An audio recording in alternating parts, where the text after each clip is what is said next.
observing the differentiation, like stat model is a typical summary where you can bank on while dealing with some kind of the R, adjusted R square or T value and all these kind of the things. Whereas if I'm talking about the metrics, it is to the point.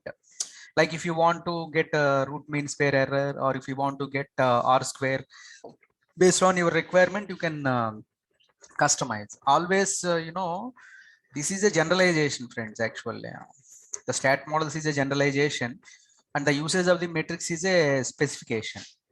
Which one do you feel better? Whether generalized or specified nowadays? The customization is always preferable, na?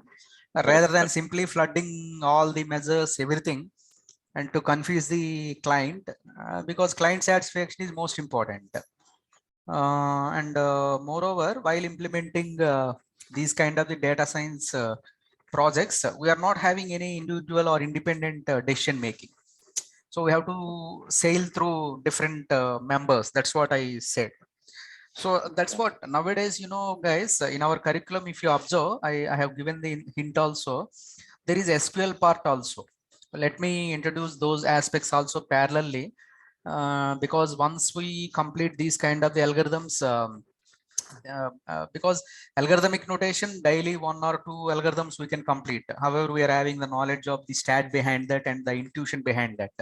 It is only change in the template, like rather than using the linear model and linear regression for the SLR and MLR. For the KNN, we have used the neighbors and as well as the KNN kind of the neighbors. Okay, so like that we are using the SVC, support vector classification. And for this tree models, we're having the decision tree and random forest ensemble.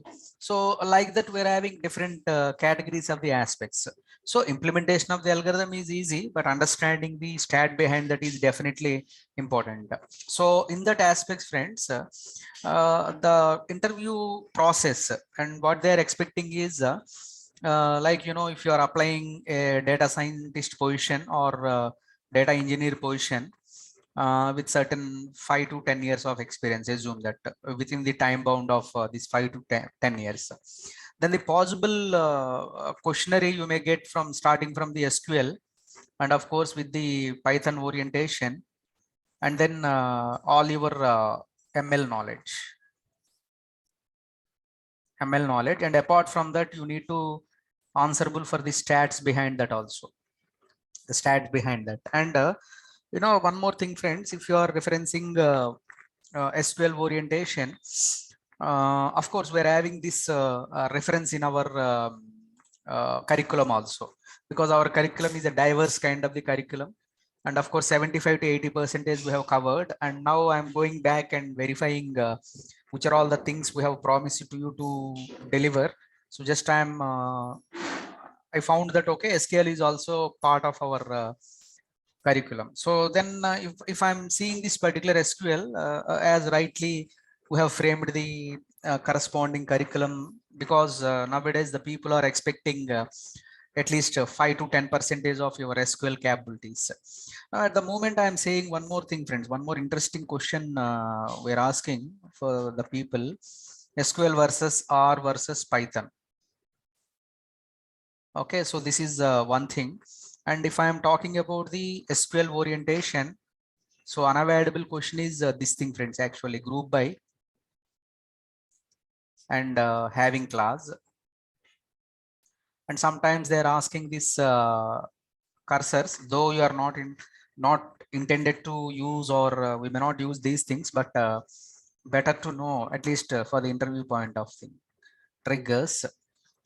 And if you are referencing some other aspects, like why we need to use SQL, why SQL, and what is the significance or benefits of using SQL. This is one of the important aspect. And then the kind of NVL functions.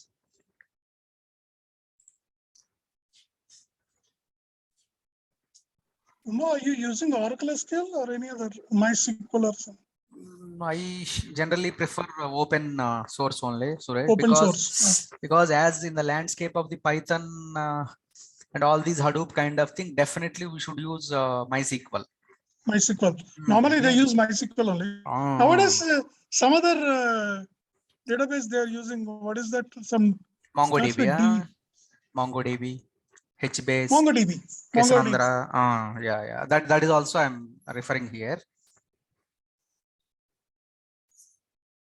I thought of giving some of the aspects as a webinar to you, but again, I don't want to I can overburden take all you. this stuff. Yeah, because you are the member. I can take, and now if you want me to take the class, I can take the class. No problem. So let me deal in my way, and then however, because as an expert you can add some more points so that our group can benefit from that. Okay. And one thing, Suresh, so suppose 15 years of experience in you are the panelist and I'm also there with you as a panelist. Suppose our company On Space Technologies elected both of us to recruit some Suresh and Uma as a panelist, and we discussed ourselves like, Suresh can deal all the SQL, PLSQL and database kind of the stuff, and Uma is purely related to this ML stuff or some kind of the stats or some kind of data science algorithmic orientation. Now, as a senior of this database background, Suresh, suppose if I'm asking you, the guy who is having less than 5 years of experience, which are all the points you are touch base? Suppose he is going to be placed as a DBA or some kind of the database developer or PLSQL kind of the stuff. Which are all the areas you touch base really, Suresh? When we are dealing with less than 5 years, he should be a hardcore technical guy. Like, he should be very good in coding part. Okay. So what they do is we go with all these basics of what you have written on the top. Plus, I ask them. Most of the people, I have taken hundreds of interviews in this one. Okay. Normally, what I ask is, I ask for the scenario-based queries. I'll ask them. Exactly. The queries on paper. Right. Perfect. Definitely, I'll SQL, PL SQL. I'll go in depth of cursors, packages, and more and more into the programming part and the advanced PL SQL part of that. And these all the cursors and triggers, everything covered in PL SQL. Exactly. Then interview will get out from that panel, I think.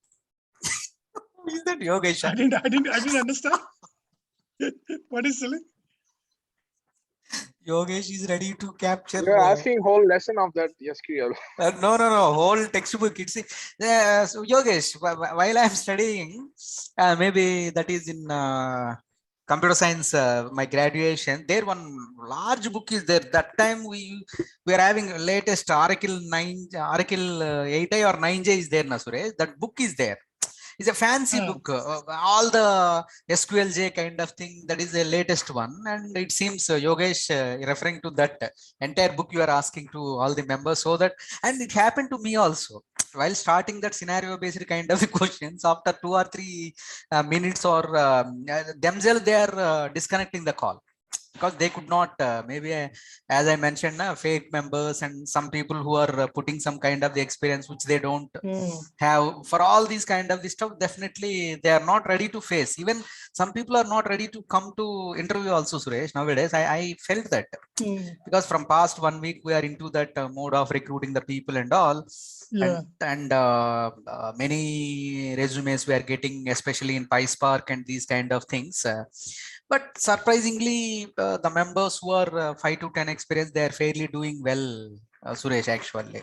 But whereas the members putting 12 years or 14 or 15 years, maybe they are having some background of academic or something. Maybe they are suddenly transforming into corporate or this kind of the software, which is a long gap. They should sit with people who are all there in the industry. But that magic we cannot repeat, Suresh. With the experience only we can get. Experience is a magic only. No? Nothing can be replaced with experience. Yes, So, that's a thing. Exactly. Yesterday, I was talking to Venkat because he's a mechanical background. You know, I was asking him to go with SCM supply chain. He said that we'll talk to Uma and get some inputs on how we can go with the supply chain. correct. I said that is a really good because he's into I'm into supply chain mainly. Okay. Because my total experience of Oracle experience, totally I'm Supply into chain. ERP supply chain. Is it okay? Then And we'll do one thing, he wants Suresh. to go into Actually, supply chain. yeah, definitely we'll do one thing. We'll capture your experience, that is the domain-based kind of the pointers, like supply chain management and related to our Venkat, he's having some manufacturing kind of thing. Like that, we can pull up all these domain-based stuff also, because So nowadays people you have to help Uma is the triggering points. Actually, see, supply chain flow is there. Like suppose if you take order to cash, you're purchasing something in the Amazon, and the order is going on, and we are paying the cash, and like you get the receipt and everything will be there, and it will enter into general ledger in the last in the finance. Now, in this flow, how could our data science fits into the part? Yeah. Like if that you can explain us. Well, Then simple. Only your entire ledger should be in .csv format. That's all, and that should be routed to your algorithm. And from this algorithm, and you have to. That is what, friends. And you know one thing, one secret I'm telling, because learning Java and full stack Java and full stack Python is very hard to crack the interview, Suresh. If you see the statistics, I don't understand yet. What is this? What is this full stack development? I mean, if you consider me, actually, I'm a full stack developer. Full stack SQL developer, full stack PLSQL developer. I'm Oracle Forms. I deal with everything, like JavaScript. Still the D2K forms are there, Suresh, in Oracle? Or? Yeah. Oh, is it? Long back I have D2K used. Forms are there. Oh, yeah, okay. Definitely. My goodness. But with the latest version, with all web-oriented forms are coming. Yeah. Oracle is typical security orientation, friend. So we cannot. No other database. I never seen. But that now kind of, what they have done is latest with the Fusion, they have changed a bit. Okay. Fusion they have done with all the web services and everything. Okay. Yeah, because that is required, no? Because in the pace of this data science or these kind of the words, they have to be. One thing, one simple thing, friends. Here, why Java has been killed by why Katappa killed Bahubali kind of thing. This Python is simple language. So which is not only meant for the generic programming or web-based applications or database kind of thing. Apart from that, we are having this stuff of data science or machine learning, everything, friends. So the simple scenario and statistics we have observed is the success rate of the interviews, because Java full stack recruitment or Python full stack recruitment is 45% less than compared with the data science and data engineering or machine learning kind of thing. Okay, but the success rate, cracking the interview related to data science, data engineering, machine learning is greater than this Java kind of this stuff. The reciprocal equation actually. So cracking interview with Java full stack and Python full stack is difficult, I can say, because they may ask anything, friends. Because Python full stack is starting from the factorial and up to they can go the edge to connectivity with the database and all these kind of web-based stuff. If at all a person is on top of that, Uma, on top of that, Java has many streams inside. Exactly.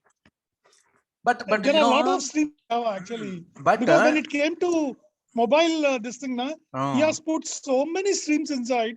It's really difficult to go into Java and do it.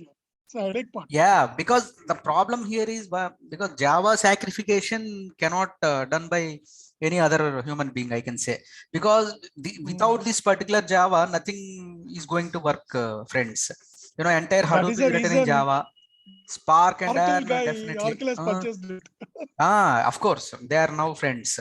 Okay, if you are referencing the JVM based language, even Scala also on top of the JVM only. Okay, so why I'm saying this point in the session is, friends, and if you are opted for the data science, data engineering, machine learning, cracking of the interview is one part.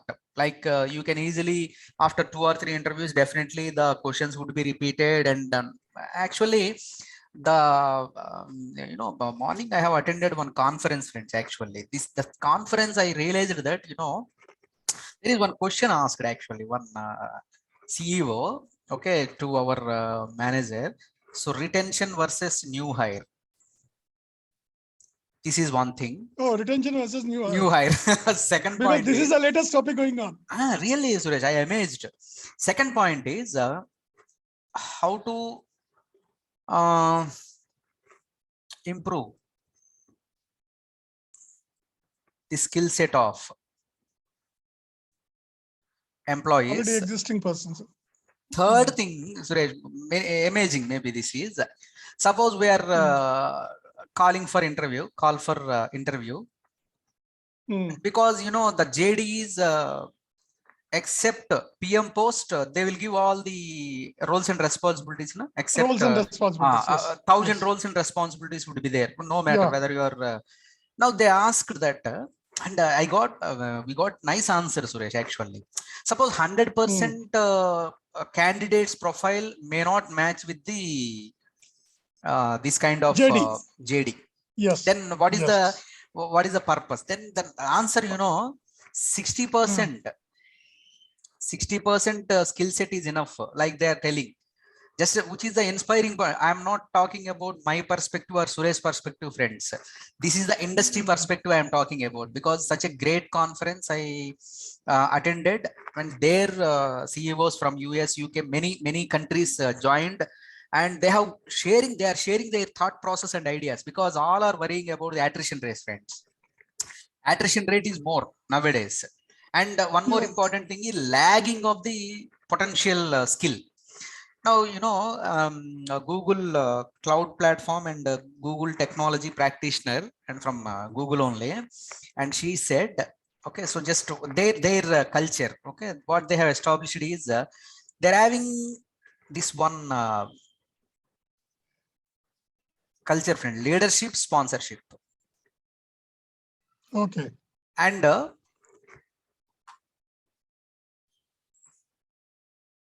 everyone get one.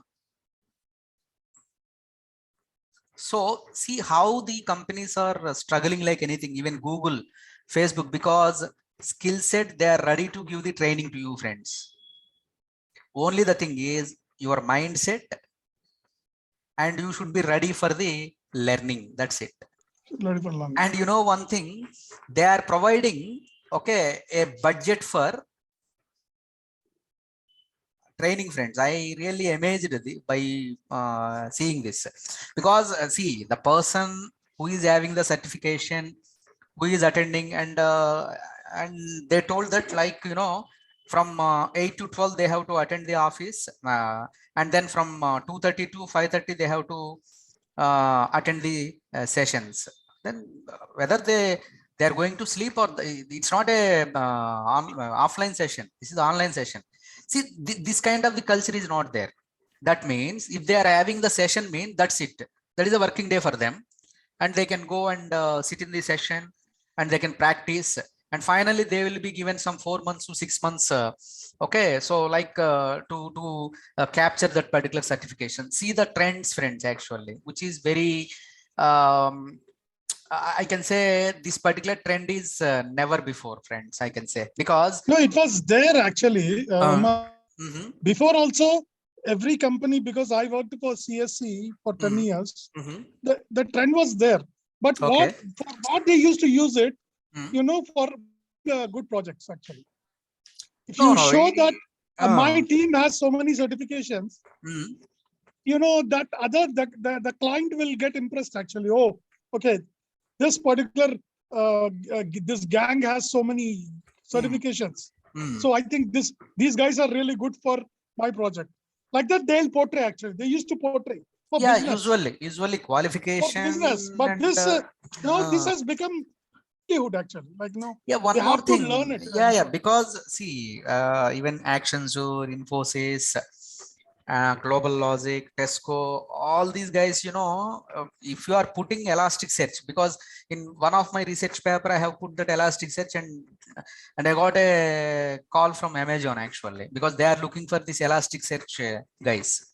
See, that is what simply they are verifying, and if any matching word or any matching kind of thing is there, then definitely they are trying to reach us, and they are reshaping us. And one more thing, why I am putting this 60% profile matching and all these things, the same thing is working under the interview cracking also. I want to boost you friends, like it's not, it doesn't mean that you should have end to end. Of course, in the training you are learning and you are having the entire aspects and you are catch holding of all the things, but however, these kind of the stuff I am telling, so where you can score more on these areas. You know one thing, if you are confident enough in the explanation, as our friend referred, scenario based kind of thing, may not the people may not always crack that particular scenario based kind of thing, but some standard stuff would be there friends. Like in the question papers of the universities, there is some a rule actually. It should any average member also should score at least 40% out of that particular question paper. Similarly, in the interview panel also will be given some instructions actually. So like the people having at least out of 5 or 6 kind of the skill set, if they are really amazing in 2 or 3 kind of the skill set, definitely you can shortlist and recruit. So that make use of the capturing. Okay, and moreover, I was talking about this retention as well as the new hire. And majority of the person's friends actually they are going back, they and want to do retention only. They want to retain, they want to maintain this particular retention. Reason behind this is see, culture is more important friends. Maybe if I'm joining with Facebook or Google, I don't know what exactly they are doing, and they have to do this particular KT again and all. And one more thing, one more strategy is role changing. Like Suresh is doing some DBA activities and he don't know the data profiling, or else you don't know about the PLSQL kind of thing. Directly they can swap these kind of aspects, so because of this thing, okay, so the people automatically get into the new skill upgradation. So skill upgradation is always important. So nowadays this particular retention rate, because many people or many members are not interested to continue with the same job or same role. And one more thing, other companies are offering 30%. If your company is at least offering 15 to 20, now you tell me friends, don't you be with your old company? 100%. Definitely. See, we are not even expecting 30% also friends. See the strategy. Definitely in case of this particular 30% hike, maybe you can join with other XYZ company. But if your company is giving at least 15 to 20% hike, definitely you are happy to work with this company. Why? What is the reason behind that? Because you know everything in that. You know everything, and you know the culture. And of course, culture, 1 year experience is not a simple thing, friends. 1 year or 2 year or that to 10 years or 15 years people, even companies are also not ready to leave hire them. Yeah. And of course, one more thing, however, is a leadership kind of the recruitment, or you are the manager, definitely you can go and showcase your talents, and there you can prove yourself. But my suggestion would be the members who are already proved, they can use their experience in other companies also for the as a game changer kind of thing. And for those kind of the people, definitely data science and data engineering is a good platform. But the members, as already I used to refer, the members who are having the less experience, that means less than 5 years, then they should strive for these things, friends. Actually, that's what you should play with SQL and some kind of the database kind of architectures, okay, all these kind of the things. So that in that regard, what we are doing is just we'll cover some of the SQL orientation. However, we are having the in curriculum also this slot is there. So thought of bringing all these things into board so that we can discuss with you people like you who are all definitely the people in the call are having the experience of this particular SQL usage. Now, the very first aspect, basically Python we know, which is a versatile language for which is suitable for data engineering kind of stuff or generic programming or whichever. And I have not introduced this particular R to you. This R is a programming language. And guys, one simple narration around 2010 to 2015, neck-to-neck combination is there for R and Python. Because if 45% are using Python and remaining 45% were into R and 10% maybe Java or something like that. So, but trend has changed gradually, friends. Like, from 2015 to nowadays, if we are seeing the statistics, Python is leading with 55%. Okay, so reason is very simple. Can someone want to add something, or what could be the reason? Yeah, actually, what I have seen in 2010 to 2015, it was like the Hadoop was like on the top of everything. Exactly. I was there in US for 4 years at that time, 3 years. I could see people were like whoever are Hadoop administrators, they used to earn like $500,000. If they know writing of Hadoop, then they will be hired. That is the reason R was really on the top of everything. Exactly, because that R, is a part of, we can nicely fix that R Hadoop, R HDFS. Of course, PyHadoop is also there. Actually, at that time, ML was not into the total, the groove. Exactly. It was there, but it was not in the groove. After 2015, ML has emerged like anything. And Python has picked up. The reason why? Okay, after collecting every data, what we need to do?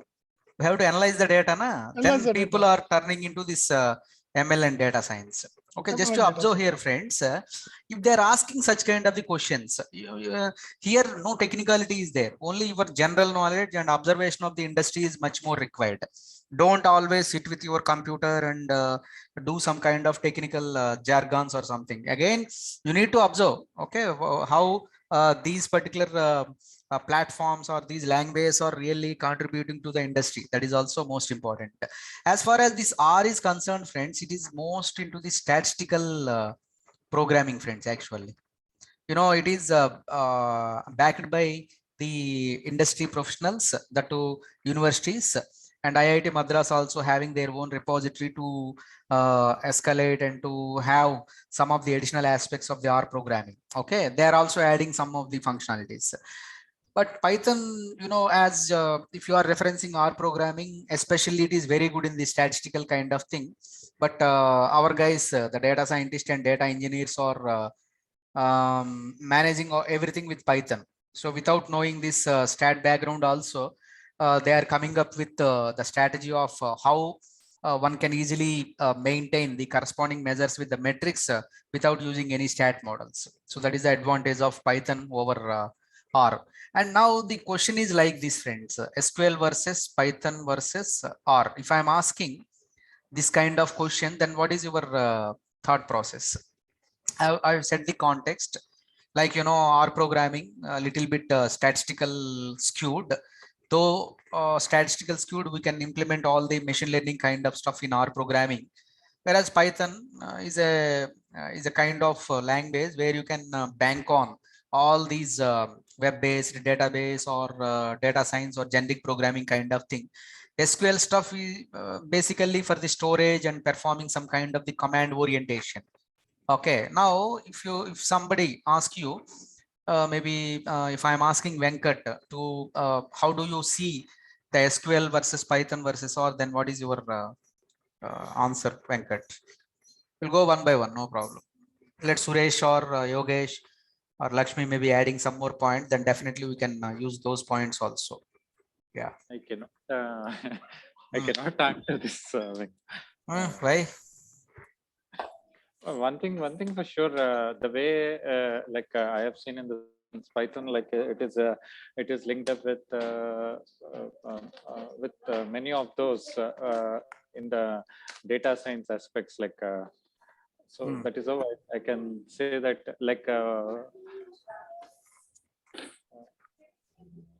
So basically, Python is a programming language, friends, which is an open source kind of the aspect, and which is really helping us to demonstrate the skills of machine learning, data science, and data engineering. And R is also the programming language of the open source, which is providing us the packages and as well as the modules and some kind of the functionalities, but which is a bit favor to our statisticians, like that you can defend. But SQL story is different, friends.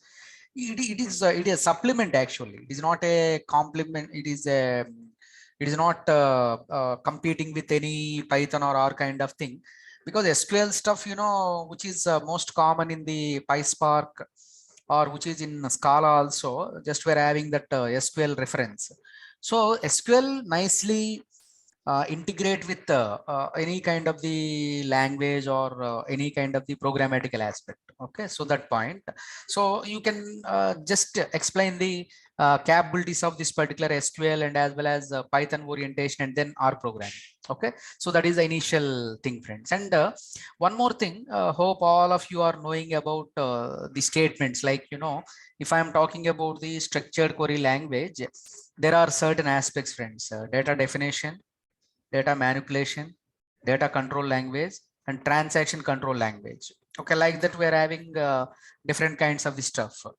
And however, the data definition always points to how I am going to create the table and how I am going to modify the table. It is bit structure. Create, alter, drop kind of the thing. They may not ask you the commands, but what is DDL, what is DML kind of the stuff, data DML manipulation is language. Like insert, update, and delete. Delete and all these things comes under the category of the data manipulation language. This data control, friends, the people who are having the background of the DBA, grant and revoke kind of the things. And TCL, commit, rollback, and save point kind of the options can be known as the transactions. And one of the important stuff, friends, here, SQL, though it is a kind of interface, it is strongly relevant to the RDBMS kind of the concepts. Okay, if I am talking about the RDBMS, and if at all... one thing I just want to relate one here. The TCL, what you talked, the revoke... no, not revoke. Sorry. Grant and revoke, DCL. No, this TCL is like, commit, rollback. Save point. Save point, yeah. The save point concept links to our... the percentage concept, what you told, 25%, 75, 50%, 75%, where exactly stop there and get the data of that. Oh, how? Now, you are going with the 25%, 50%, 75%. What you're doing there? We're computing like, we're having you're computing 25, and that 25% data you're picking up. Save point, huh? Save point is exactly like that. You put a points. Yeah. There, till that points, you save it. Save it. Label kind of thing, yeah. It's a save points is like that. Save point. Yeah. It is definitely helps us, friend, because in case of the commit or rollback, we need to commit everything or we have to roll back everything. There is some proper chain. Save point is at till what points you can save. Like, Yeah. You can save at 25% points, 50% points, 75% point, you can do it and save. Correct. Yeah.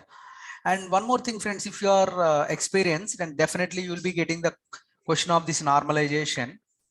And apart from this particular thing, friends, maybe you are having DBMS, relational database management system, or object oriented relational database management system kind of thing, friends. Okay. And see, the point here is you need not explain or code something, because these are all the topics which are really strength of the relational database management system. If I'm talking about the normalization, friends, this normalization based on the concept of the normal form, actually. Like if you observe, the top whatever the CMM level 5 companies kind of things, they prefer usage of this third normal form or Boise chord normal form kind of the stuff. You know, so the reason behind this is basically up to 3NF they prefer, and this particular normal form is something like which is a strategy, which is some kind of the condition, and based on that particular condition, okay, so the table can be converted into the specific normalization. Okay, with the help of that normal form, they are going to convert the normalization. Have a look on this particular stuff also. And coming to the types of the databases, friends. Now, why they are asking this question is the concept of cloud is there nowadays. Hope at least you will be knowing these kind of the cloud platform.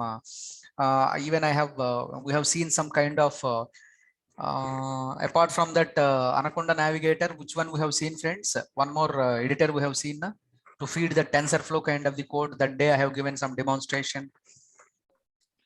Colab.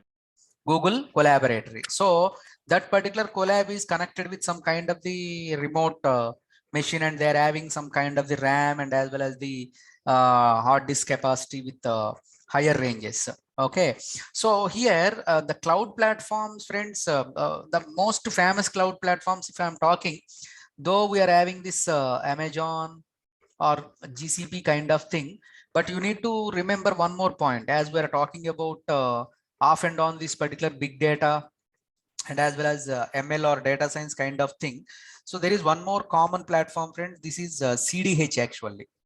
So which is Cloudera, Hortonworks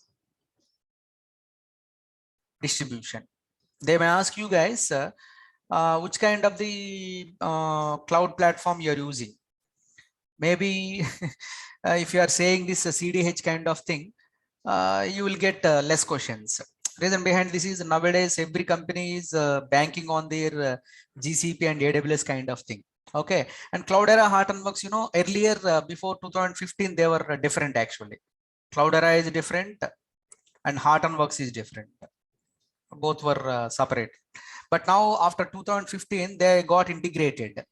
And now how Global Logic and the companies are merged now, like kind of thing. These Cloudera and as well as the Hortonworks distributions are working together. And the beauty of this thing is, friends, starting from the HDFS, okay, you can have the scope and as well as the flow. Apart from that, I am having some ARN kind of the support, MapReduce 2, and Spark engine, and then we are having the aspects of Kafka. Okay, along with these kind of things, friend, they will be providing us the web shell, and thereafter this PySpark. Okay, and through this web shell you can run the Scala scripts also. See how strengthen our capacity of using this particular platform. Okay, you need not configure everything, because no company is again investing or training their set of the people to manually configure the appropriate things. Rather what they're doing is they're electing this Cloudera, Hortonworks kind of the distribution, Cloudera distribution of the Hortonworks. Just they are making use of this particular virtual environment, and based on that particular thing they are going to implement everything. And once these things are over, then they can deploy their models in AWS or GCP, whatever the platform they're having. So expect these kind of the things also, friend, because suddenly they may ask you which kind of distribution are you using. You should not tell we won't use any distribution, we just use the even in Anaconda also we are having some teams and some kind of the commercial strategies also, friend. That also you need to think through. Okay, though you are telling we are using Jupyter Notebook, we are using some proprietary kind of thing. At least that answer really helps you, rather than telling directly I am using one-to-one kind of thing. No one use na. In case of companies, it won't happen like that. Okay. And one more thing, if at all, if you want to tell the Google kind of the environment, Google Colab or something like that, then definitely those things must be some European countries and all, they are very particular about this usage of the Google and all, friends, because they want more security kind of thing, and they are not going with the Windows kind of the machine. Maybe they are having the Linux or some kind of Macintosh kind of the aspects. In those cases also, you should be very cautious of telling this GCP. Okay, just be cautious because a reason behind this, they will reason it out, friends. Simply, what I am trying to say is based on your answer only, you should be very confident, and you should logic back your question. You should scope back whatever the answer you have given. So that's what I'm narrating these particular point also. Okay, so all these pre-configurations would be there, and whenever there is a requirement, you can go and make use of these kind of the conventions. And now, most frequently asked question, friends, so suppose if you observe the most frequently used phrases in PySpark and even in Hive also, group by and as well as the having kind of the class. Okay, let me give you the scenario. Suppose I'm having some kind of the holidays kind of the list. Now what they have decided is suppose that now we are operating from work from home only. Okay, so that they have decided that based on the count. Okay, so maybe a particular state, there that particular celebration or that festival is very big festival, assume that. Okay, in that particular case, they see if count is reaching to, maybe they are having 10,000 employees, assume that, who are working remotely, and out of this 10,000, at least they put some kind of count, maybe some 1,500 employees or something like that, or belonging to a particular state. Then they want to declare holiday throughout the office, okay, or throughout the work from home that day, maybe. Okay, so in that particular case, we're having the data like this, employee number and name of the employee, and we're having the region, and thereafter we are having the wing in the sense the project wing, maybe. Okay, so like this, we're having some kind of the data with us, and here, as expected, all these kind of the stuff we are having, and region also, some repeated regions would be there. Okay, definitely repeated regions would be there, and project wing, just solutioning or product engineering, like that we're having different repetitions. Now if I want to get, okay, so some kind of the aggregation. Okay, friend, there is a class. If I'm talking about the group by or these kind of the things, there are always the aggregate functions, so can someone help me, which are all the aggregate functions? Maybe some of the maximum, minimum, okay, count, sum, all these things are nothing but the aggregation. Aggregation means as a total, so just you can apply on top of that. Now the question is like this, I want to find out, okay, so the count of a region, and if the count is greater than 1,000, now I should declare holiday. After getting this count, after getting the count value as greater than 1,000, then only I can avail that particular holiday. Now this is the scenario, friends. Actually, we're having the employee data, employee number, name, region, and as well as the wing, and the demand and the query is like this. I want to segregate, okay, the region wise, and I have to find out the count of that particular region. If the count is greater than 1,000, then I should declare, I may get the holiday. Okay, and for this purpose, friend, just we are making use of this particular group by and as well as the having class. Okay, reason behind this is your group by class just applicable on this particular region, which is the repeated values of maybe the states, all these kind of things. Now what we are doing is this particular group by, okay, aggregates or consolidates the same kind of the regions. Okay, maybe all these regions will be grouped A, B, C, D. Only assume that these 4 regions would be there, and our intention is we need to find out the count of these particular regions. Okay, for this particular purpose, friends, you have to apply your group by along with the count of the corresponding things. And our intention is to have the greater than 1000. So just you can make use of the having greater than 1000. Okay. Now immediately, if you are telling this particular answer, I can apply the group by and with the help of the aggregate function count, and I am applying the having. Query? No, they won't ask the query. Maybe if you are in the, maybe if you are there in the interview panel, they may ask the query also. I am not sure whether they are asking or not. At least I am not asking. Okay. Now at least that guy should know actually. This stuff should know. Okay, he is knowing. Now one more thing, friends. If they ask you like this, what is the difference between where and having? Okay, so how do you refer this point, friends? Actually, if I am asking you guys, because having clearly mentioned that from the scenario, we are getting all the group of records and we are applying some kind of the count on top of that group, and we are making use of that having greater than 1000 count actually. But why we are using having along with the group by? Any idea? Because by this time, maybe in your curriculums or maybe in your offices, maybe you are having the usage of this SQL stuff. If I'm talking about the having, friends, very simple. It is collecting all the records, group of records, and on top of that group of records, I cannot apply where, because this where is verifying the record by record, friends. It can be applied on record by record. Suppose I'm having 1000 records and I want to get the employee number equal to 1001, or the employee who belongs to department A and who is having salary greater than something. In those cases, as my point of working with those kind of the table is individual records. But in this case, if a group by or having is coming into the picture, definitely there is a one more point we are making. Actually, we are grouping or we are packing all the individual records and we are labeling that, and on top of the label where is not going to work out, friends. So in that particular case, we should make use of the having kind of the stuff.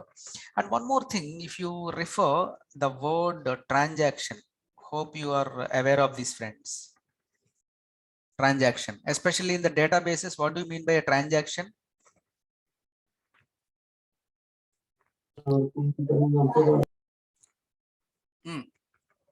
Transaction refers to unit of work, friends, actually. Okay, so some logical unit of work. Maybe I'm performing some kind of the commands or some kind of the activities, and this can be considered as a logical unit of work, and this may be either commit completely or it should be complete rollback. Okay, so these kind of the things are there. Now, typically, suppose if the person in the interview panel is more into the database kind of the stuff, and of course the role also demands the skill set of the database, they may ask you like the properties of the transaction. Which are all the properties we have to see as a part of our transaction. In that particular case, friends, just to have a look of this these properties: atomicity, consistency, isolation, and durability. Okay, so these four properties are known as the transactions based properties. Okay, suppose anyhow databases consider, relational models considers all the things as a logical unit of work, and if I want to manage that logical unit of work in a proper manner, I should have this atomicity, consistency, isolation, and durability. Now, what do you mean by atomicity, friends?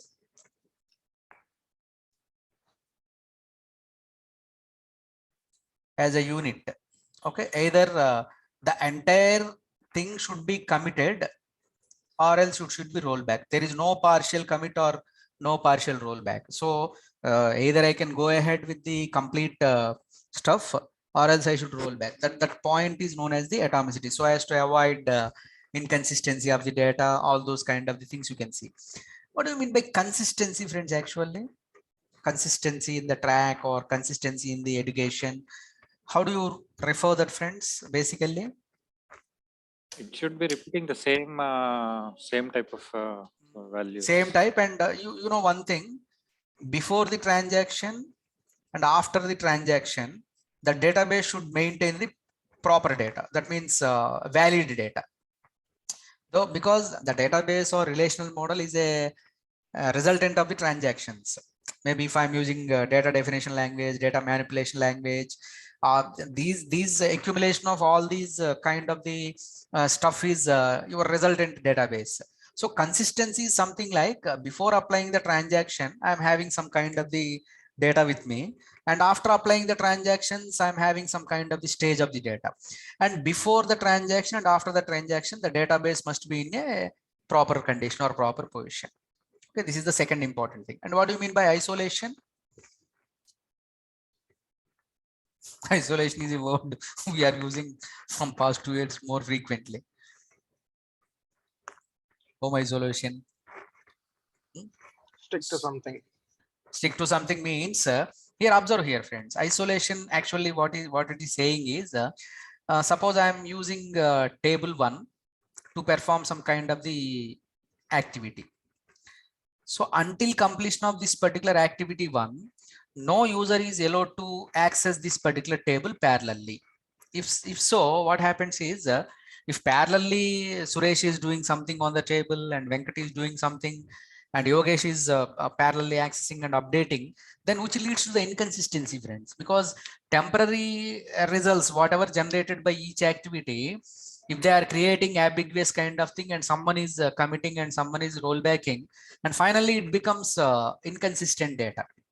So for that particular purpose, no parallel activities, no parallel upgradation of these kind of thing whenever you are considering the isolation. Okay, and this is how the transaction works. And what do you mean by durability? How do you refer the concept How of long the, it will? yeah, that is what actually, how long it will last.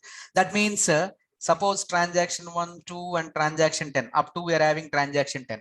Now you tell me, friends, if I want to add transaction 11 to this existing, I should commit the transaction. Okay, and that transaction without any errors, if it is committed, then only I can say my database is a resultant of these 11 transactions. Suppose if any issue is there and we have to roll back, then what is the durability of the database? Up to T10 only, not T11. That is what. So whether the current transaction is going to nicely fit with the database upgradation, or else if any problem is there, then the earlier transaction, whatever we are having up to that particular thing only, we are making use of this durability. So that is what, how you can refer the usage of the SQL. And now if I am asking you guys, can someone help me to understand what is the benefit of the SQL? If I'm asking you very simple question, benefits of SQL. Maybe Suresh, if I'm asking you at least 2 or 3, then how do you refer? Maybe Suresh is not there in the call. I'm there. I'm sorry. No problem. Okay. Otherwise, this much time from past benefits of SQL is, I'll tell you something. SQL is something like, this is a command language. Okay. Command line. You just ask a question, you get an answer. Query based. You don't have to do anything in this. Query based. Simple. So you are asking questions to database and you're getting answers from the database. That's all. That's all. Yeah. So this provides command line interface kind of thing, friends, and it is purely query based, and very simple. It's very simple. And now one more thing, friends. Actually, here, if you observe, there is nowadays they're asking, like, can you differentiate client server versus master slave? Because our cloud platforms are something like master slave kind of the architecture, but majority of our databases or belongs to the client server orientation. Now, can someone help me to distinguish between client server and master slave? Client server is a totally two different systems actually. You're differentiating yeah, the client is linked with the server to get all the information from the server, but those two are both different systems. But Yeah, both the different master-child systems. relationship is totally different. This is inside the database. You are linking the data with each other, so that to retrieve the data, it will be easy for you to, from the huge data, you want to retrieve some classes like Primary from the key, two tables, foreign key. multiple tables. If you want to retrieve, you use master. Yeah. See, that is the problem, friends. Actually, master slave is completely different architecture, and master child is different. Actually, if you are talking about the database kind of thing, primary key, foreign key, that relationship would be there. That is not the stuff. Oh, that is not the stuff. Oh, I'm sorry. No. Actually, sorry. yeah, no problem. It's okay. But in the keys, however, primary key, foreign key, check constraint, null, not null, those questions nowadays we are not asking. Only the thing is just the architectural differences. Okay, architecture. Why I am asking is why we are pulling this point is nowadays we are using the cloud infrastructure. Actually, friends. Now the people expects us. Suppose Suresh is working in a data science team, maybe as a subject matter expert, or else maybe domain expert. Okay, though he is not intended to implement any kind of the programming kind of the stuff, but still he is having the in and flow of the in and out of that complete project. So in that particular case, they may touch base on these kind of the structures. And if you people are less than 5 years, then definitely you should answer this question also, because you are the members who are designing this train test set, and as well as you are working with metrics, and you are making use of some kind of the predictions. Okay, so all these kind of the conventions. In that particular case, friends, let me explain in a simple way. Your client server is nothing but the server is having some kind of the data, and whenever client is requested, this is based on the request response based. Okay, just simply client is going to request something from the server, and if server is having the data, it is going to respond back. Now, one more thing, friends, server may be having its own memory, and client might be having its own memory, and server is having some kind of the process which is not dependent on the client, and vice versa. So client and server, as our friend mentioned, both are different machines, and only the communication between client and server is if server is having the data requested by the client, then only the client can fetch the data in the form of the response by the server. So that is what you call the client server. You are all Oracle, MySQL, or these kind of the databases, or following the convention of the client server architecture. Now let me give you this example of the master slave. So there is a master machine, and here we are having the multiple slave machines. And the relationship between these two, master and slave kind of the thing, is very simple, friends. First one, slave should follow the instructions of the master. Instructions of the master. So slave is not having any individuality. It is not having any independent activity. Based on the master allocation, the slave is going to work, friend. That is the first point. Second point is slaves should update the status with master.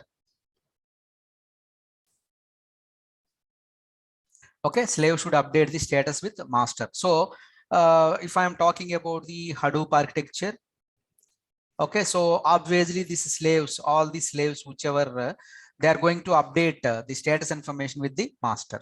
And third important thing is master should monitor all the slaves.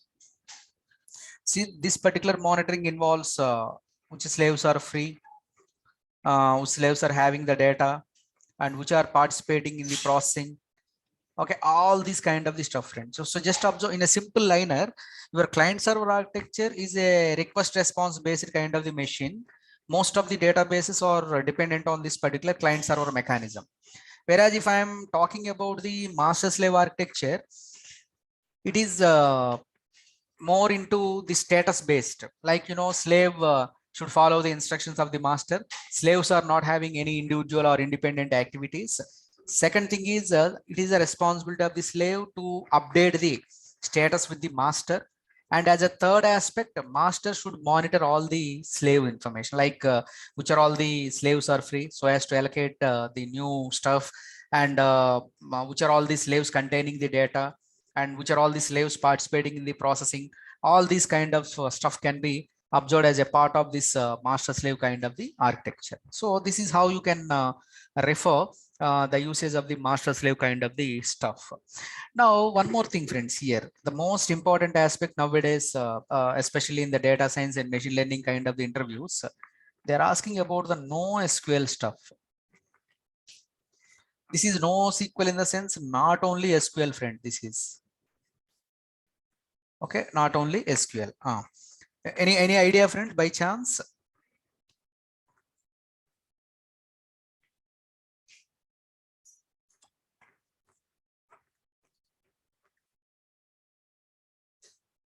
MongoDB, HBase, Cassandra. All these are the examples of the NoSQL. See, friends, here the problem with suppose if I'm asking you the problem with databases, maybe you are very happy with the database, and we are all comfortable with simple commands like select, update, insert, delete kind of thing. Maybe we are happy, friends, but performance wise, and if the data is used automatically based on your number of records, your performance implications would be there. Maybe if I am asking Suresh, which are all the limitations of the databases like Oracle or something, can you give 2 or 3 limitations, Suresh? If I am asking you what you have observed, limitations or some kind of the pitfalls where this scenario cannot be handled with a typical relational model, such kind of thing. If you feel any. Normally it goes with if the database is really like, OLTP, the problem comes like, online transaction data, the huge data is really difficult. Huge data management is difficult. Okay. Very, very, very difficult to handle. This is the first point. Second thing, suppose if that is one thing, friends, and it is following most of the times. It demands the normalization kind of things.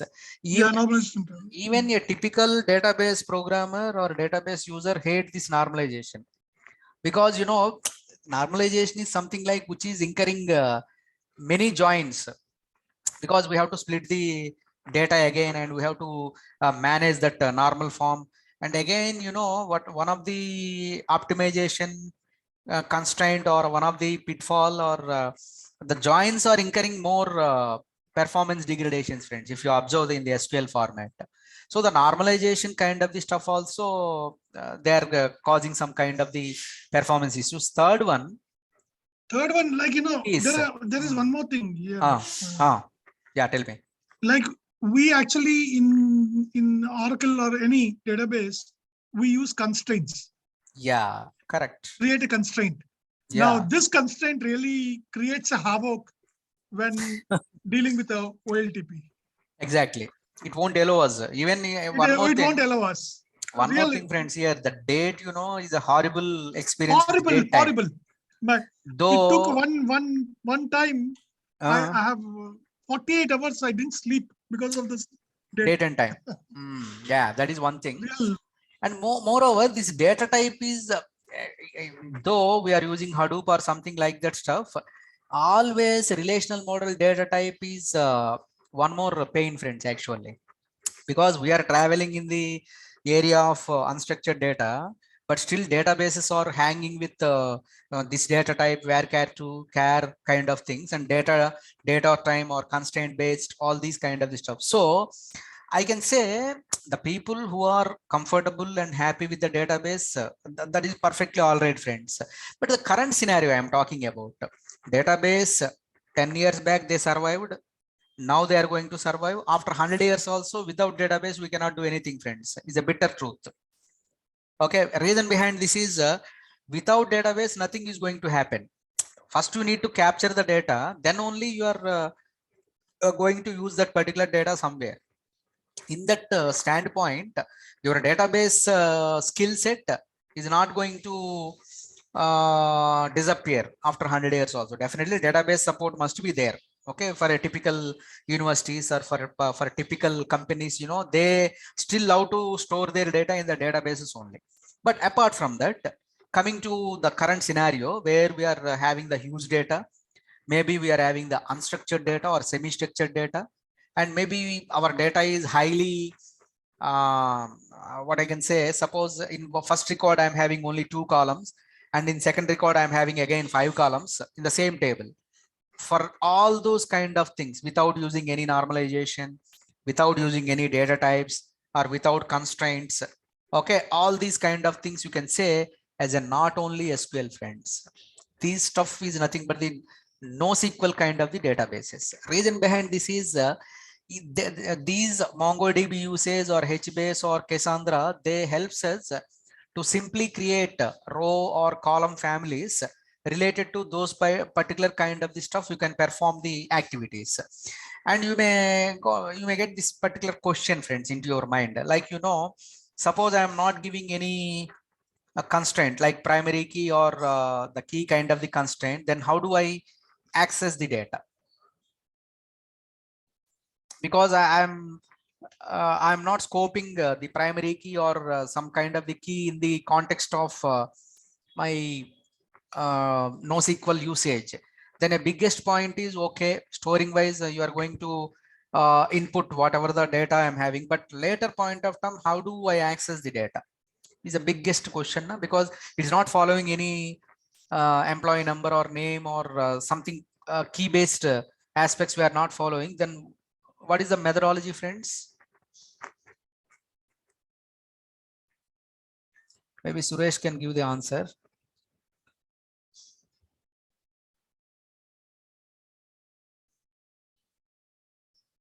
Just observe here, friends. Every NoSQL kind of the database is providing us the row ID. Okay, row ID, unique, na? However, that is unique. So based on that particular row ID, you can fetch the data. And however, with the where or with the matching of those particular conditions, you can follow up. And what do you mean by timestamp, friend, by the way? Timestamp, which is most frequently used term. How do you refer this timestamp kind of the stuff?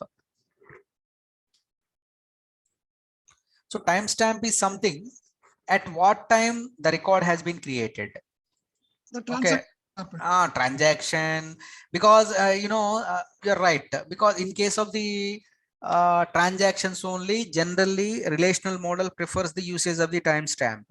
But guys, while inserting some data, okay, all these NoSQL databases are managing the timestamp along with the row creation, so that obviously you can have the usage of that particular row ID and as well as this timestamp kind of the stuff while working with these NoSQL kind of the databases. So this is one more important point we need to refer while dealing with the NoSQL kind of the things. Now, one more point, if I am asking, how many database types we are having? Suresh, maybe probably he's giving the answer. No, today I'll not talk anything. Uma, you carry on. No. If you are not knowing, it is perfectly all right. Don't say I'm not talking or something. Okay. No one is believing in the call. Okay. Right. No problem, friends. Database type in the sense whether that is a pure database management system, which is not following any CORD rules, because the CORD rule makes the database into the relational model, friends. So some CORD rules or some kind of the primary key normalization, all these kind of the stuff. And as per again, object-oriented relational database management system. Probably from Oracle 9a and all, we are having this stuff of SQLJ. Because Java, of course, object-oriented programming language, what they want to perform is they want to add the stuff of this classes and objects kind of aspects, friends. Oops because concept. Oops concepts, more into the reusability. Okay, so It's a deadly combination actually. In 2000, I think in 2005 or 6, I felt that this object-oriented relational database management system is going to rule the world at that time, because Java is also added with this kind of stuff. But one thing, you know, yeah, it doesn't work like Java. exactly. And of course, Now, what happens is uh, the OOPS concept doesn't work 100% in PL SQL. exactly. So he has done is you can add Java code into Oracle and run that particular thing. That is nonsense. Which I have done many times. That is nonsense actually. See, you are the database developer, and they are insisting to use Java in your code. Then how do you do that? Of course, of course, no other go. Because OOPS doesn't work 100%. Yeah. You know, it doesn't work. Maybe types or structures we have to embed, and reusability. That is not really that much useful, Suresh, because they would have put maybe their upper level agreement. Maybe they are adding these kind of SQLJ and all. But really, before Java integration, Oracle is very good, to be frank. Yeah. Because it is having its own existence, and it is having that SQL and PLSQL orientation, like forms, D2K, and whenever you want to deploy something perfectly, all these SQL, PLSQL triggers, cursors, everything is there. But due to Java itself is of course supporting many technologies, including Scala and PySpark, and they never entertain direct usage of Java. Of course, if you are a typical Java programmer, and if you want to pull this Java into your Scala or something, then it is always there. But in 9i and all these kind of things, we have to use that particular Java stuff so as to achieve your implementation, friends. Okay, that really I don't know, maybe it caused some kind really of bad, actually. difficulty that Suresh need to talk, because he is more authenticated than that is because they have Java. They didn't concentrate on PL SQL again. That is what, friends. See how the killing happens. Maybe they are a nice integration we have done, but still Java always dominating is a typical programming language. PLSQL not a typical programming language. It is a programming language for SQL, but Java is a programming language for everything. Maybe the for embedded systems, maybe for the mobile based kind of things, or else web based. Okay, so that is what the problem. And earlier we used it to have that JDBC kind of thing, Suresh, actually, while dealing with Java JDBC kind connectivity. JDBC, ODBC is there. ODBC. Yeah. But how do you connect with the .NET kind of the stuff? By the way, ODBC, Open Database Connectivity. Okay. So these stuff also sometimes they may ask, friends, what is the various ways of database systems, maybe relational model, object orientation. So just you can refer these kind of the aspects as a part of your thing. And now one of the things, if you are referencing how SQL as a part of your analysis workflow is a typical question. SQL as a part of analysis workflow. Suppose if I am asking this question, immediately you should ask me whether your source of the data is from the RDBMS. Suppose I am having the source of data as my relational database management system. First, I need to establish a connect between this MySQL or Oracle or whatever into my storage. Maybe that is the Hadoop distributed file system. I'll give you the scenario, friends, like this. Airtel is having the data in MySQL, and they want to get this churn count. So churn count is nothing but the rate of or the probability of moving from Airtel to some Geo or XYZ kind of the network.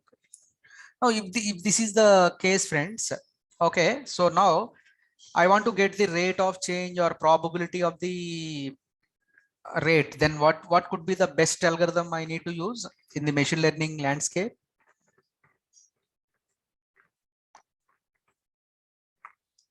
Probability.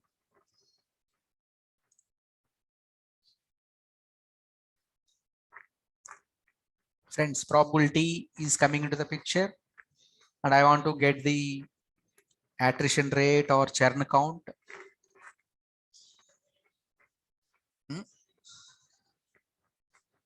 Oh, probability. Probability means whether that is classification or regression. Classification. Classification. In classification, which is the algorithm I am using the probability? Not conditional probability, probability only. Conditional probability means Venkat algorithm. Okay. Naive Bayes. But we are using only probability. That means logistic regression. That is what these kind of questions they may ask. Now the point is how our SQL as a part of the analysis. Now we are having our data in, because Airtel is having a having their data in Oracle or MySQL, because they are saving their data in relational model. But huge data, I want to apply some ML algorithm, or I want to apply some kind of the data science kind of the stuff. So first I need to get the data. And can someone help me, friends, to observe the life cycle of data science or machine learning algorithm? What is the first step? We have to get the initially problem. Initial data source identification. Once data is there, then you need to apply the exploratory data analysis. Third one is feature scaling. And then, friends, data engineering. What do you mean by data engineering? Suppose if any new columns I need to create, or if I want to remove any existing columns, and thereafter dimensional reduction. Friends, these steps are we are talking 6th or 7th time. After the dimensional reduction, next step. Model selection.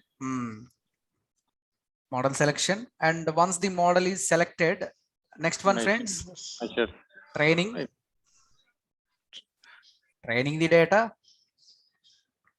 And there of the testing or prediction. Now, okay, if prediction is very less, or if your accuracy is very less, then parameter tuning. Okay, you have to tune the parameters. So out of these particular things, where we are going to fit our SQL kind of thing stuff? Here actually, in the SQL orientation, because from this SQL, we are going to import the data. Okay, and to import the data, friends, so what is the tool we have seen in the big data stuff actually above and beyond the course? We have seen one day the introduction of the big data. Okay, so suppose if your data is in MySQL or Oracle or some kind of any relational database management system, then I can make use of this scoop tool, and which is going to give the data into the Hadoop distributed file system. From this Hadoop distributed file system, okay, we'll be getting some kind of the cluster. On top of the cluster, you can run your Python or Scala or Java kind of the scripts, whichever the scripts. So you need to be in a position to fit these kind of the aspects related to the SQL kind of the stuff, friends. Okay, now finally, what do you mean by cursor and as well as the trigger? Because SQL relevancy in our curriculum is embedding all these points. That's what we are taking care about this aspect also. How can you refer a trigger, friends, actually? Let me give you the scenario. Suppose we are having a common or some kind of the database we are having, and that database there is a constraint actually. No one is going to access that particular data on the holiday. So maybe Saturday and Sunday, they should not be using the database because that is a restriction. Assume that. Now, how do we stop this thing, friends? Actually, by maybe different members would be there. Okay, we'll stick to one country because if I am pulling India and US, definitely there is a conflict again. Our Sunday becomes their Saturday like kind of thing. So that what we are doing is in a particular country, assume that Saturday and Sunday typically. So just how do we stop the users to not to enter into the genre of this database? Okay, for that particular purpose, we're having the concept of the trigger. So trigger is a condition, friends. Okay, which is a condition on top of this particular database.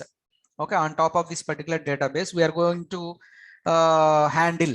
Okay, so like these kind of the database triggers, so that they, if any negative condition is issued by the user, like in a holiday, if you want to perform.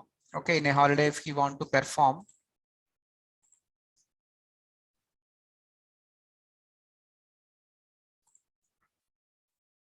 Sorry guys, some network issue. Hope now I am audible. Okay, so if you are referencing this kind of the holiday and as well as the condition, then with the help of this particular triggering, I can perform the activities. Now, what do you mean by cursor, friends? Actually, cursor is nothing but it's a memory area where you run your SQL. Memory area. Now, friends, here observe here. Because if I am not using cursor, what happens is every record should fetch back, and it is taking much time. So as to reserve some kind of the memory, and so as to perform some kind of the storage. Okay, so then we can go with the cursor, which is a memory area, which is having the active set of the records. And one more thing, friends, here, if I am talking about the keys, just to have a look on this keys also, friends, as far as this SQL is concerned, primary key, some kind of foreign key, and check constraint, and thereafter we are having the unique, not null. So these are all various kind of the things you need to observe. Based on these particular keys, primary key, which is unique plus not null kind of the stuff, we should not enter the null value, and we should not enter the repeated value. Suppose if I am entering 112, I should not enter 112 again, and I should enter another value 113. That is the primary key, which is making sure that I should not enter the repeat value and I should not enter the null value. And this particular check constraint, maybe if I want to check the date or database date of birth kind of the constraints, okay, then I can go with the check constraint before entering the data. Just it is going to check. And what do you mean by unique, friends? Suppose if unique I'm taking like same 112, 113. Yeah, 112, 113, but it is allowing null values, friends. Maybe all the people may not have the phone number or may not have the email ID. In that particular case, entered mail ID should not be entered, but null can be accepted. Null means the data is not there. Okay, and not null, this constraint allows us maybe you can enter the repeated values, but you should not enter the null value. Okay, repeated value is allowed in case of the not null. Example, and employee name. Employee name should be entered, and if it is repeating also, no problem. Foreign key is a different thing, friends. Actually, here observe, like I'm having the employee data, employee number, employee name, some project ID. Now, in the other table, in the project table, we are having project ID, project name, and client name. Like that we're having. Now you observe here, friends, if I want to establish a kind of the relationship between employee table and project, then I can go with the foreign key. So foreign key allows a kind of the relativity, a kind of parent child, master slave kind of master child kind of the relativity. Okay, so then I can go with the foreign key kind of the aspect. Okay, so this is how you can refer the SQL kind of the stuff, friends. Okay, so this is what I want to share in the today's session related to our SQL curriculum. So can someone help me to observe which are all the key takeaways, friends, of the today's session, which are all the things we have seen? Basically, what is SQL we have seen? Why, or what is the significance? Significance of SQL, why you are using SQL. Why we are using SQL. And in the third aspect, in the analysis, how we are What using are the the SQL. analysis Of data, how we are SQL using the versus SQL. Next one is we started with the SQL versus Python versus R. R. Python versus R, and some kind of the transaction stuff we have pulled up. SQL Cursors kind of and, the transactions. Okay, in transactions we are having atomicity, consistency, isolation, and durability. And cursors versus no, not versus, cursors and Cursors and triggers. And moreover, we have seen some kind of the keys: primary key, foreign key, some kind of the check constraint, not null, and unique. Okay, these kind of the stuff we have seen. And thereafter, friends, one more important thing is NoSQL stuff we have covered. This particular NoSQL without any normalization or without any primary key, foreign key kind of the stuff you can go with. And which are all the example, friends? Maybe they are columnar databases. Okay, MongoDB, Cassandra. Okay, nowadays people are using these kind of the things who are the background of the Hadoop distributed file system and all. Okay, so these kind of the things you can refer while relating the SQL stuff in case of thing. And if I'm asking you guys, like, you know, what do you mean by data analysis? Basically, data analysis, data engineering, and data science. Now, surprisingly, these questions are also we are asking because they should know the role and responsibility. Okay, so maybe you can give answer in the tomorrow session. And one more thing, friends, SVM, who is ready to give the demonstration? Because tomorrow I'm going to introduce once KNN, I will explain once more in detail, and then I'm going to introduce one more case study, which is nothing but the support vector machine. Can someone today take actually up? I have to give confusion matrix. Tomorrow should I first 5 Yeah, you minutes? do one thing. Yeah, very good, Suresh, because that confusion matrix, classification report, Important and does yeah, some other aspects, precision recall, F1 score. Yeah, very good, very good. Yeah, No F1 problem. score. Yeah, no problem. I just want to dive in a different direction because same old again algorithms and all. Why? Simply this is a simplest thing, SQL, but however I need to cover as a part of our curriculum, so that I thought of But one doubt here I have one doubt. Does when we are dealing with SQL, but does we really have to go with the all the acid properties? I mean, you practically don't deal with acid properties. that is what Suresh, actually there is a conflict actually in case of atomicity, consistency, isolation, durability, though we are though the properties are there, but practically we are not emphasizing on that. But actually, probably because I was in Oracle, where all these were already maintained in the database. Maybe that is one. That we didn't concentrate on that. Probably when you are using SQL, I think we need to go with that. You know one thing why this Oracle is isolated. You know the reason pretty well. Why? Because along with Oracle, we are having open sources also. Like, you know, MySQL is there. License is very high. Very vast and proprietary. License. That is a proprietary kind of thing. The proprietary. The high license. The license cost is very. That is what. Okay, so people are not able to bear that. And moreover, the companies also, they don't want to invest. Even giving salaries and all, also they are feeling very burdened in spite of getting the business and all. And one more thing, one point you have raised before.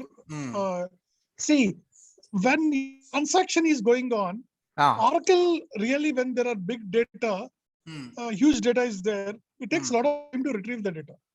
Exactly. Even though I have done a lot of tuning, No, it will take a lot of time. It will really Exactly. take. But when you go to HDFS type of clusters, retrieving from there, they are in the distributed, point na? of view, it's very easy. They are distributed. Distributed. They are distributed.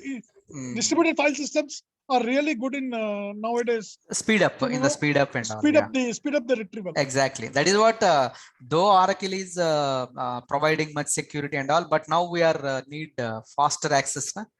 Storage and access, and of course that Hadoop is nicely integrated with machine learning or data science kind of the stuff also. That's how And we also, are working. Uma, it's really headache here when you're sitting with an Oracle. If you're retrieving data, okay, you have to go and check whether the indexes are there, on what the index, what type of index you have to put. This is all a checklist, like, you know, like a war checklist. Exactly. You are right. You are right. Because we are getting more frustration. But in a distributed system, nothing like that. It's your, what do you say, that spark, how to put it exactly and retrieve the data, that really works very well. More into process only, more into that code, and we are working with that only, friends. But you know, as our friend really pointed, as rightly said, so Oracle and all these proprietary kind of thing, they are very stringent, friends, and we have to be always backtracking and going somewhere, rather than the, because that's what they are always back end only, na? They are not coming to front end. They are back ends only, because we are going back and verifying everything in the Oracle or something like that. Okay, so that is the main issue and main problem actually. So that's all, guys. Anything else? Okay, we'll meet tomorrow. Tomorrow with confusion matrix and then KNN and SVM. I have to modify this SQL usage. Okay, that's it. Thank you, friends. Bye. Okay, thank you.